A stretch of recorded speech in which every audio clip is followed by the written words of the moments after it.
that we have a caller on the line, and I'm very excited to get to the caller. Caller, can you hear me?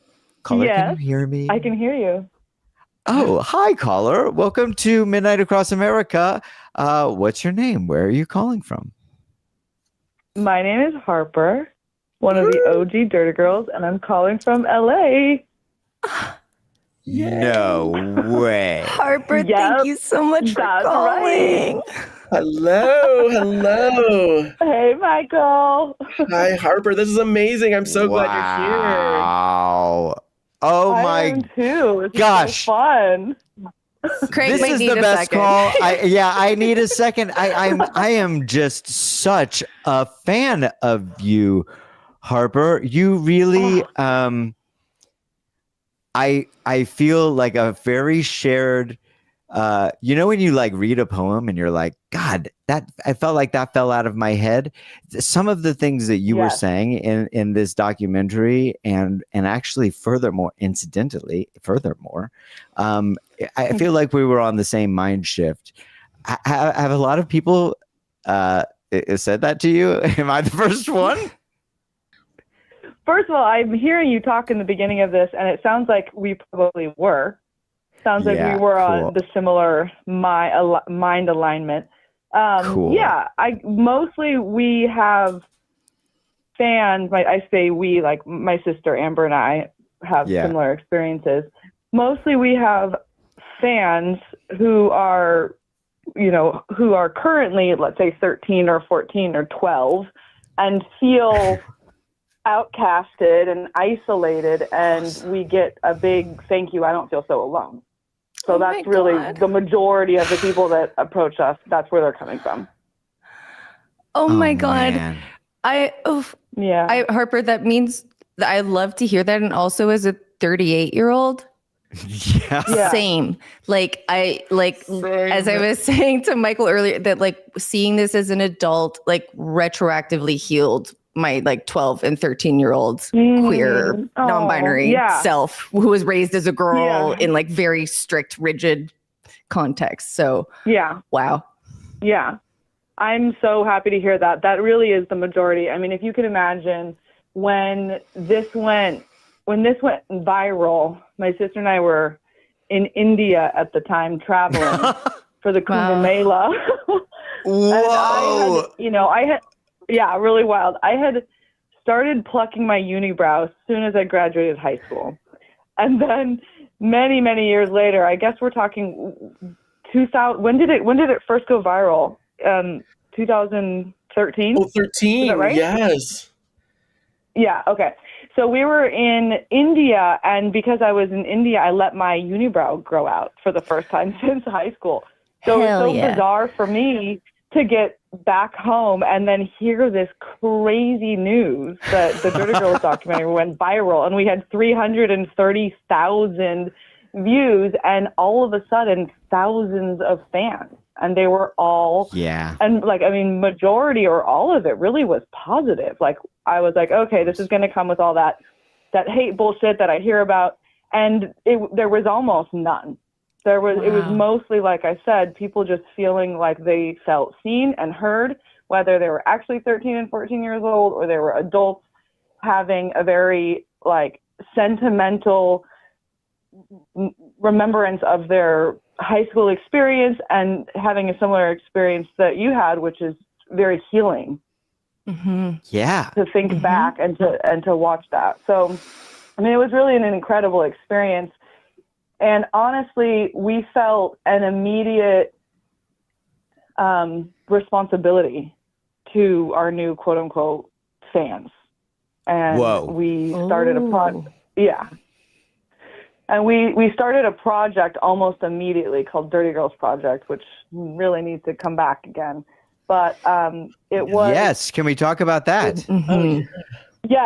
Yes, absolutely. And essentially what we immediately created was a platform and a space where we could continue the same conversations, which I'm not sure if I actually said in the documentary, but I felt very, very passionate about it then, and I still do today, which is collaboration over competition. And it was a feeling that I had in high school with the other girls in high school, where I would just be like I couldn't understand what these girls were doing competing against each other. And most of the time it was like for the eyes of the guys, right? Yes. And, you know, that just, there's like identity thing that happens to you in high school. Like you see it in the work environment as an adult, like it doesn't ever fucking go away. Right. And so we created a platform, Dirty Girls Project, where we were pushing really hard on the collaboration versus competition.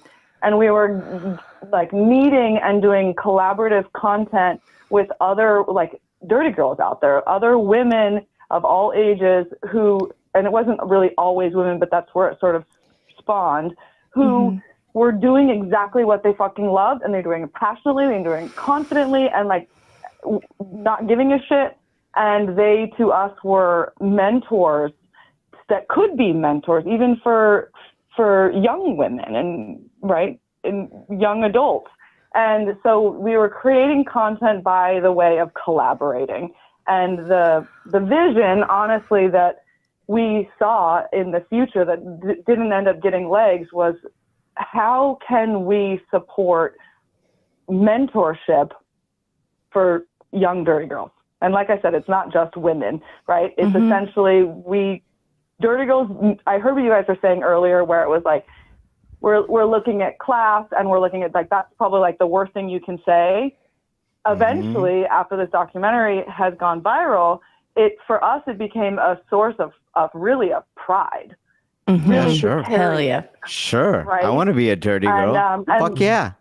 Right. Exactly. Hell yeah. So that's honestly the most common phrase we hear from everybody. Yeah, of course. Of course. Did you ever, as you were an activist, as a, young adult, young teenager, did you ever like lay in your bed and imagine that you would be projecting this activism as, at this stage in your life, in that exact, and like hearkening back to these exact philosophies that are unchanging? This is something that I feel like people say they grow in their lives and whatever. And not to say that I was stunted, but like everything that I believe today, with a lot of consideration and a lot of self-challenging, but the stuff that I figured out when I was 13 and 14 years old with my best friends, my fucking witches, around like a little fire that I made in a can in my bedroom.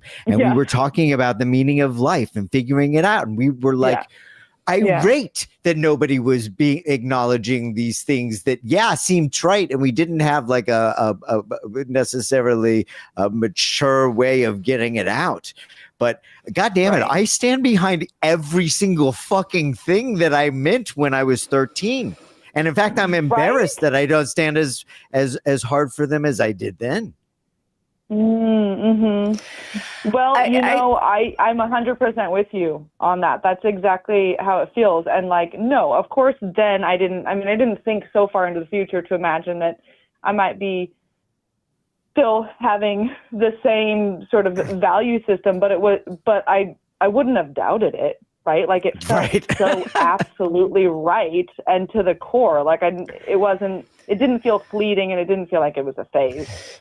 Maybe the grunge and the style and the dreads. I mean, after that, I ended up growing dreads. But like, maybe that was. I knew I was smart enough to realize. I'm still dressing like that, honestly. I honestly, I've looked at pictures of myself when I was, 13, and I'm like, really, honestly, I think I still have that T-shirt. Anyway, I did find my L. I might even have been in the documentary. There's tell me it's L7. I think so. It was an L7 T-shirt that I hand drew with permanent marker, and like had like a million rips in it, obviously. And then I think in the back I wrote like a grassy ass before. Like, I don't know why, because it sounded like grassy ass, or I don't know. It was wacky. Harper, you're singing to me.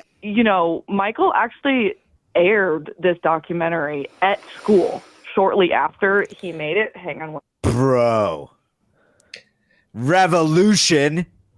How did that go? What happened?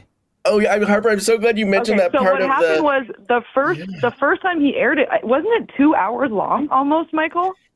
Yes. The first one?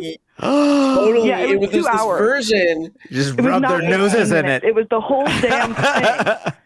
Yeah, it was. Like, that was me as a high school senior editing VCR to VCR and making. I was very familiar. Yeah. I loved it. Yes. Editing bays. Oh my God, dead technology. Yes.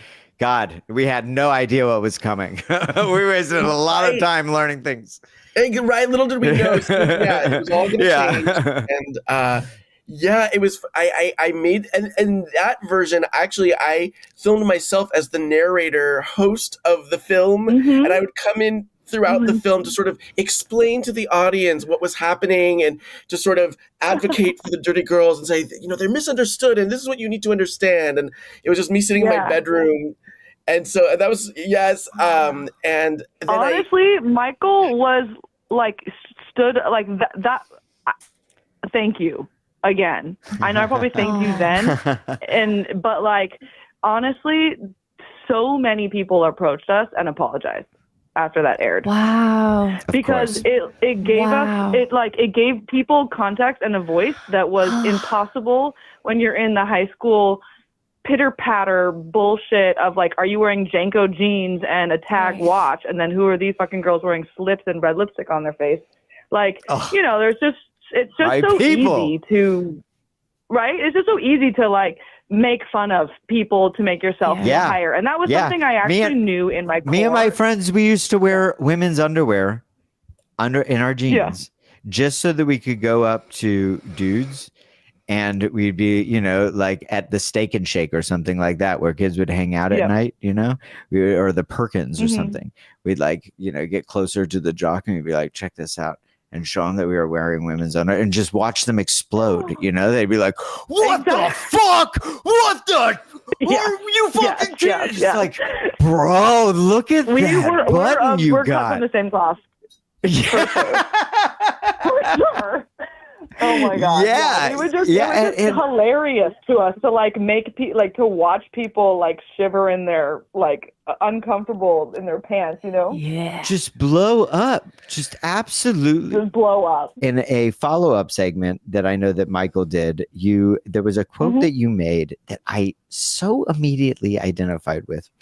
And I don't mean to botch it, but it was something like, we knew we were bullied, but we didn't feel bullied. Yeah. And God, we knew so hard that we were the jokes, but like little did they know we were laughing at them. And I didn't feel bad at all. I felt, if anything, sad for them. But I know I was the freak. I know I was the outcast. Does that resonate with you? I couldn't tell if you were reading a quote of something that I said or you were saying it. Both. Amazing. Yes, it resonates with like amazing. Perfectly. Like it's exactly what our perspective was. And in fact, like at first I really didn't give a shit that we were quote unquote bullied, and it really didn't affect me. And yes, you're right. Then there was the part where we were laughing at them, thinking that we were the butt of the joke. There's that piece too. But then I also very clearly understood that everybody was struggling, and that when they're bullying me and commenting at me, that they're just trying to make themselves feel bigger and safer. And I'll never forget walking across in order to exit school, we had to walk across the basketball court, which put us right in front of all the jocks every day, right? And I'll never forget starting on one end of the basketball court, walking across the other, and as I got all the way to the other side, some basketball players from the original side screamed, "Don't you have a mirror at home? I can smell you from here." And I turned around and walked very confidently and directly and fairly like slowly right directly to the guy that said that. And I was essentially more or less like, would you like to tell me that closer to my face? And then I knew, even as a 13-year-old, I was like, it's okay. I realize that you're only putting me down in order to make yourself feel higher. So that's more of your problem. And then I turned around and turned away, and because that's really where I stood. So yes, I can relate to what you said. I told a bully once who was beating me up, and he was like, "Why aren't you fighting back, queer? You know, you're just gonna take it like a big pussy, queer." And and I said, no, I'm conjuring a spell, and I put a curse on you that your firstborn child is going to be gay, and you're going to have to explain to him the lesson that I just taught you that you don't even know yet. And somehow I walked away with a big fat lip, and I was like, I totally kicked that guy's fucking ass. He had no idea what hit him. I cursed him. And I think about him actually quite often. I imagine he's riding a lawnmower or something, and he's looking over it through a window at his child, and he's like, he probably thinks about you. That motherfucker. Yeah, exactly. Why is he so into manga? Or whatever. That really was the humor. That was the method. Man, it just feels so good to speak with you, Harper, and hash this out, because I really did find, a shared experience with you. And it's good to feel affirmed for that. I'm not crazy. No, not alone. You're not alone. You're not crazy. And it sounds like we were going through a very similar experience. It's phenomenal. And in fact, like, I don't know what do you have going on right now? What is it that you're doing outside of the Dirty Girls project? So, I've always been a photographer.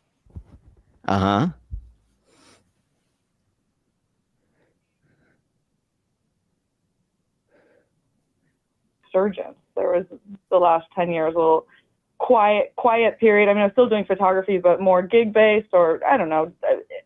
Always, if there's a camera in my hand, no matter when or what I'm doing, I'm really very, very happy. So I'm not the type of photographer that's like, oh God, I got to do an event. I mean, it's not my favorite, but as long as I'm shooting, it's really feels like my version of both processing and expression and everything. It's almost like how I interpret information, carry, and etc. And but right now, I'm going through quite a big resurgence creatively, and I'm shooting very passionately about shooting what I really want to be shooting. And I'm doing what I'm calling them is, for now, it's land escapes. And I am envisioning bodies that disappear into landscapes. So where the bodies become merged or fit into cracks and rocks or into the forest. Oh, that is right up my alley. I'm using myself right now, and I'm often doing nudes. So I'm doing self-portrait, landscape, land escapes. And I'm using myself because I'm the most accessible, and I'm willing to force myself to, be in the cold and uncomfortable.